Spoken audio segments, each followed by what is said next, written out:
સિનોર બજાર સમિતિની યોજાયેલ ચેરમેન તથા વાઇસ ચેરમેનની ચૂંટણીમાં ભાજપના મેન્ડેટ મુજબ પ્રમુખ પદે મુકેશ પટેલ અને ઉપપ્રમુખ પદે જયેશ પટેલ બિનહરીફ ચૂંટાઈ જાહેર થયા છે। સિનોર બજાર સમિતિના સભાપતિ તથા ઉપસભાપતિની ચૂંટણી માટે યોજાયેલ સામાન્ય સભા મળી, જેમાં ભાજપાના મેન્ડેટ મુજબ ચેરમેન તરીકે પટેલ મુકેશ મોતીભાઈ, ચેરમેન તરીકે પટેલ જયેશ રતિલાલની સર્વાનુમતે બિનહરીફ વરણી કરવામાં આવી।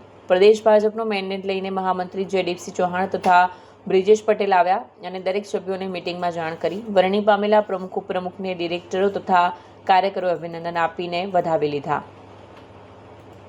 2018માં ચેરમેન તરીકે ચાર્જ લીધો હતો ત્યારે ₹35 લાખનું દેવું હતું અને આજે નવા વરાયેલા ચેરમેન, વાઇસ ચેરમેનને ₹2 કરોડ ઉપરાંતનું ભંડોળ આપેલું છે।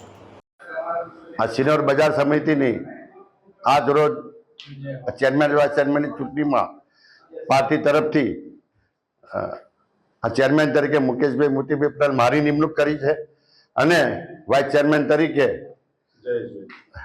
આપણે જયેશભાઈની નિમણૂક કરેલ છે। એ બદલ હું આ પાર્ટીનો આભાર માનું છું અને મારા પાર્ટીના સભ્યોનો હું ખૂબ ખૂબ આભાર માનું છું। વંદે માતરમ, ભારત માતા કી જય। આજે સિનોર બજાર સમિતિના ચેરમેન વાઇસ ચેરમેનની ચૂંટણી યોજવામાં આવી હતી।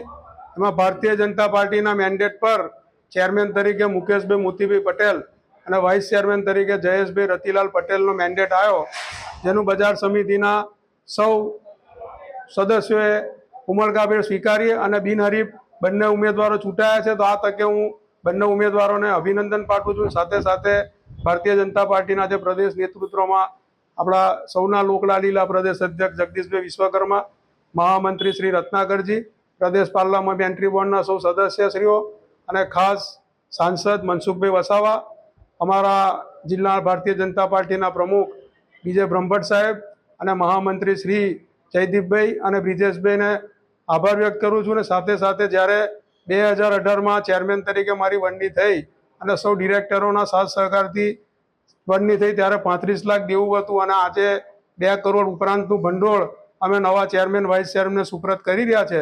તો ખેડૂતોના હિતમાં નિર્ણય થાય અને આ ભંડોળમાં ઉત્તર વધારો થાય એ એમની પાસેથી આશા રાખીએ છીએ।